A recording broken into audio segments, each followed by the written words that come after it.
Hello my dears, welcome back to Xylem learning. ദാ നമ്മുടെ മുന്നില് ബഷീർ ദിനമൊക്കെ വരികയാണ് അല്ലേ.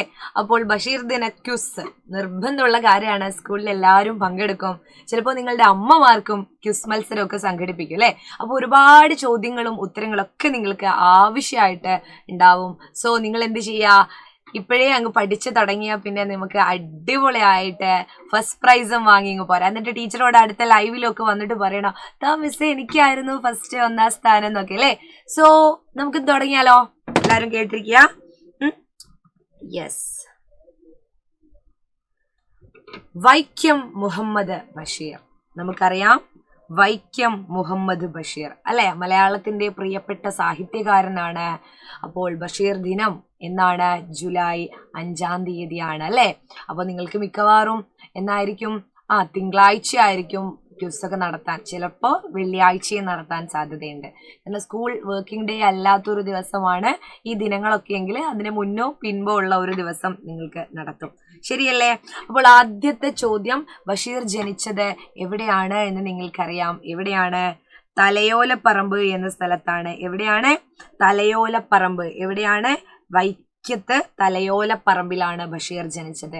അതേത് ജില്ലയിലാണ് എന്നാണ് നിങ്ങൾക്ക് ആദ്യം ഓർമ്മ വരിക. ചിലപ്പോൾ കോഴിക്കോട് എന്നൊക്കെ ആയിരിക്കും അല്ലേ. പക്ഷെ വൈക്കം എന്ന് കണ്ടാൽ നിങ്ങൾ അത് ഓർക്കണം, കോട്ടയം ജില്ലയിലാണ്.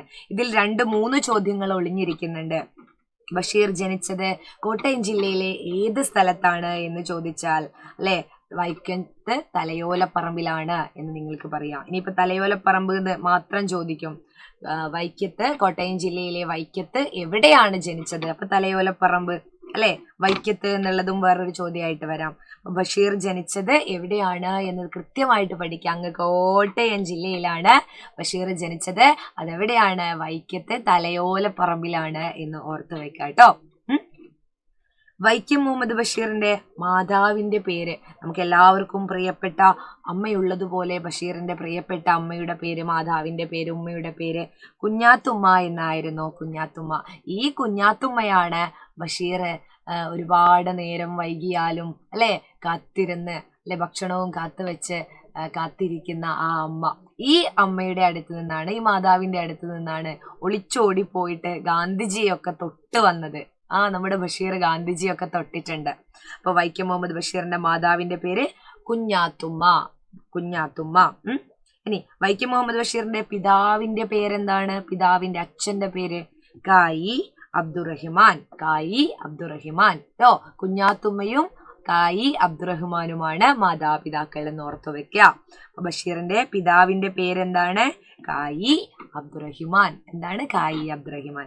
നോക്കൂ, ബഷീറിന്റെ ഭാര്യയുടെ പേരെന്താണ് എന്നറിയോ? ഫാബി ബഷീർ. വൈക്കം മുഹമ്മദ് ബഷീറിന്റെ പ്രിയതമ പത്നി എന്നൊക്കെ ചോദിക്കുകയാണെങ്കിൽ ഫാബി ബഷീർ അല്ലെങ്കിൽ ഫാത്തിമ ബീബി.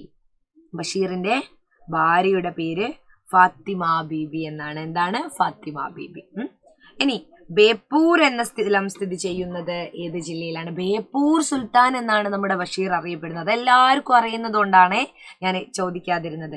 അപ്പൊ ഈ ബേപ്പൂർ എന്ന് പറയുന്ന സ്ഥലം ഏത് ജില്ലയിലാ? നമ്മള് പറഞ്ഞു ആദ്യത്തെ ചോദ്യത്തിൽ കോട്ടയത്താണ് വൈക്കം മുഹമ്മദ് ബഷീർ ജനിച്ചതെന്ന്, കോട്ടയം ജില്ലയില്. എന്നാൽ ഇദ്ദേഹം അറിയപ്പെടുന്നത് ബേപ്പൂർ സുൽത്താൻ എന്നാണ്. അതിങ്ങ് കോഴിക്കോടാണ് കേട്ടോ. കോഴിക്കോടാണ് ബേപ്പൂർ എന്ന് പറയുന്ന സ്ഥലം. ഇദ്ദേഹത്തിന്റെ ഭാര്യയുടെ സ്ഥലം എവിടെയാണ്? കോഴിക്കോട് ജില്ലയിലാണ്. കോഴിക്കോട് ജില്ലയിൽ ചെറുവണ്ണൂരിനടുത്തൊക്കെയാണ്. ചെറുവണ്ണൂർ എന്ന് പറയുന്ന ഒരു സ്ഥലമുണ്ട്, അവിടെയാണ് കേട്ടോ. ഫറൂഖിനൊക്കെ അടുത്തിട്ടുള്ള ചെറുവണ്ണൂർ എന്ന് പറയുന്ന സ്ഥലത്താണ് ഭാര്യ വീട്. അപ്പോ ഇദ്ദേഹം എവിടെയാണ് പിന്നെ താമസിച്ചത്? നമ്മൾ കോഴിക്കോടുള്ള ബേപ്പൂര് ഇദ്ദേഹം ഒരു വീടൊക്കെ വെക്കുകയാണ് അല്ലെ. അപ്പോ ബേപ്പൂർ എന്ന സ്ഥലം ഏത് ജില്ലയിലാണ്? കോഴിക്കോട് ജില്ലയിൽ. അങ്ങനെയാണ് ബേപ്പൂർ സുൽത്താൻ എന്ന പേര് അല്ലെ അറിയപ്പെട്ട് തുടങ്ങിയത് കേട്ടോ. ഇനി ഒരുപാട് കഥാപാത്രങ്ങളെ പറ്റിയാണ് എനിക്ക് പറയാനുള്ളത്. ബേപ്പൂർ സുൽത്താൻ എന്നറിയപ്പെടുന്നത് ആര്? വൈക്കം മുഹമ്മദ് ബഷീർ. നോക്കണേ, മൂക്ക്. മൂക്ക് എന്ന് പറഞ്ഞാൽ നമ്മൾ ഇതാ ഈ മൂക്ക് ബഷീറിന്റെ കഥാപാത്രങ്ങളിൽ ഒരുപാട് വ്യത്യസ്തമായ കഥാപാത്രങ്ങളുണ്ട് അല്ലെ. അതിൽ മൂക്ക് നീണ്ടു വന്ന ഒരാളെ പറ്റി, മൂക്കനെ പറ്റി അല്ലെ എഴുതിയ ഒരു കഥയുണ്ട്. അതിൽ പ്രധാന കഥാപാത്രം മൂക്കാണ്. മൂക്ക് കഥാപാത്രമായ ബഷീർ കൃതി ഏതെന്ന് ചോദിച്ചാൽ വിശ്വവിഖ്യാതമായ മൂക്കാണ്. ഏതാണ്? വിശ്വവിഖ്യാതമായ മൂക്കാണ്. എന്ത്? മൂക്ക് കഥാപാത്രമായ പ്രധാന കഥാപാത്രമായ ബഷീർ കൃതി കേട്ടോ. മൂക്ക്, വിശ്വവിഖ്യാതമായ മൂക്ക് എന്ന് പറഞ്ഞാല് ലോക പ്രശസ്തമായ മൂക്ക്. ഒരാള് ഒരു ദിവസം എണീറ്റ് നിന്ന സമയത്ത് സാധാരണ മൂക്കുള്ള ഒരാളാ, പിറ്റേ ഒരു ദിവസം നോക്കുമ്പോൾ ഒരു മൂക്കിനൊരു വലിപ്പം കൂടുതൽ. അങ്ങനെ മൂക്ക് ഇങ്ങനെ ഓരോ ദിവസം കൂടുന്തോറും വലുതായി വലുതായി വലുതായി വന്ന് ഇയാളൊരു അത്ഭുത വസ്തുവിനെ പോലെ എല്ലാവരും നോക്കാൻ തുടങ്ങി. ഒരു അത്ഭുതം പോലെ സിദ്ധനായിട്ടൊക്കെ കണക്കാക്കാൻ തുടങ്ങി. ദൂരെ നിൽക്കുന്നൊക്കെ പൈസയൊക്കെ കൊടുത്ത് ഇയാളെ കാണാൻ വരികയാണ് ആളുകൾ. അപ്പോൾ ഇദ്ദേഹത്തിന്റെ എന്താണ് സ്വകാര്യതയൊക്കെ നഷ്ടപ്പെടുന്നുണ്ട്. അതിനെക്കുറിച്ചുള്ളതാണ് വിശ്വവിഖ്യാതമായ മൂക്ക്. ഇനി ഒന്നൊന്നും ഇമ്മിണി ബല്യ ഒന്ന്, ഒന്നൊന്നും ഇമ്മിണി ബല്യ ഒന്ന്. ഒന്നും ഒന്നും ഇമ്മിണി ബല്യ ഒന്ന് എന്ന പ്രയോഗം ഏത് പുസ്തകത്തിലാണ്? ഒന്നൊന്നും ഒന്നൊന്നും ഇമ്മിണി ബല്യ ഒന്ന് എന്നത് ഏത് പുസ്തകത്തിലാണ് ഈ ഒരു പ്രയോഗം എന്നാണ് ചോദിക്കുന്നത്. ബാല്യകാലസഖി. ഏതാണ്? ബാല്യകാലസഖിയാണ് ഒന്നൊന്നും ഇമ്മിണി ബല്യൊന്ന് എന്ന പ്രയോഗം. ഏത് പുസ്തകത്തിലാണ്? ബാല്യകാലസഖി. അതിൽ സുഹറയും മജീദും ഒക്കെ ഉണ്ട് കേട്ടോ. ഇനി ബഷീർ എഴുതിയ തിരക്കഥകൾ. ബഷീർ സ്വന്തമായിട്ട് കഥ മാത്രമല്ല തിരക്കഥ എഴുതിയിട്ടുണ്ട്. അത് സിനിമയായിട്ടുണ്ട്. സിനിമയ്ക്കാണല്ലോ നമ്മൾ തിരക്കഥ എഴുതുക. അത് ഭാർഗവി നിലയം എന്ന് പറയുന്നതും ബാല്യകാലസഖിയാണ്. സിനിമയായിട്ടുണ്ട് അല്ലെ? ഭാർഗവി നിലയവും ബാല്യകാലസഖിയുമാണ് ബഷീർ എഴുതിയ സ്ക്രിപ്റ്റ് അല്ലെ, തിരക്കഥകൾ, സിനിമയായ തിരക്കഥകൾ. വർഷമൊക്കെ കൊടുത്തിട്ടുണ്ട്. വർഷമൊന്നും അത്ര ഇമ്പോർട്ടന്റ് അല്ല. ഓക്കെ. ഇനി മമ്മൂട്ടിക്ക് ദേശീയ അവാർഡ് നേടിക്കൊടുത്ത ഒരു ബഷീർ കൃതിയുടെ ചലച്ചിത്രാവിഷ്കാരമാണ് മതിലുകൾ. മതിലുകൾ എന്ന് പറയുന്ന ഒരു സിനിമ, അടിപൊളി ഒരു സിനിമയുണ്ട്. മമ്മൂട്ടിയാണ് അതിൽ അഭിനയിച്ചിരിക്കുന്നത്. നമ്മളെ ബഷീറിന്റെ കൃതിയാണത്. 1990 മതിലുകൾ അല്ലെ, മതിലുകൾ എന്ന് പറയുന്ന സിനിമ. അതിൽ മമ്മൂട്ടിയാണ് അഭിനയിച്ചിരിക്കുന്നത്. ഒരു സ്ത്രീ കഥാപാത്രമുണ്ട്, പക്ഷെ അത് അഭിനയിച്ചിട്ടില്ല, ശബ്ദം കൊടുത്തതാണ്. ആരാണെന്നറിയോ? ഒരു മതിലിന്റെ അപ്പുറത്തും ഇപ്പുറത്തും നിൽക്കുന്ന ഒരു 2 കഥാപാത്രങ്ങളാണ്. അപ്പോൾ KPSC ലളിത ചേച്ചിയാണ്. KPSC ലളിതയാണ് ഇപ്പോഴത്തെ സ്ത്രീ കഥാപാത്രമായത്. നമ്മുടെ ബഷീർ കൃതിയുടെ ഈ ഒരു സിനിമയിലെ ബഷീറായിട്ട് അഭിനയിച്ചത് ആരാണ്? നമ്മുടെ മമ്മൂട്ടിയാണ് കേട്ടോ.